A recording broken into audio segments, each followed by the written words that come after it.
Happy Easter!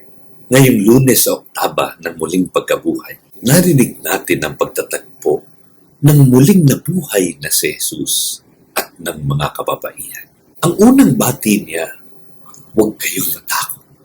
Ito ang mensahe ng muling pagkabuhay, ang tagumpay ng liwanag laban sa dilim at ng katotohanan laban sa kasinungalingan.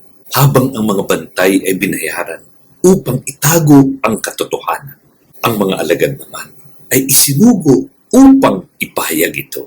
Tayo rin ay tinatawag ngayon. Huwag hayaang madaig ng takot o ingay ng mundo ang kagalakan ng muling pagkabuhay.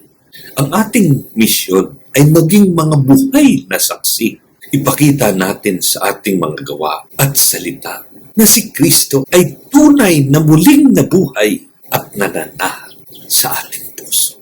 Panginoon, salamat sa kagalakang dulot ng iyong muling pagkabuhay. Puspusin mo kami ng tapang upang maging mga saksi ng iyong katotohanan at pag-ibig nang ang aming buhay ay maging liwanag para sa aming kapwa. Amen.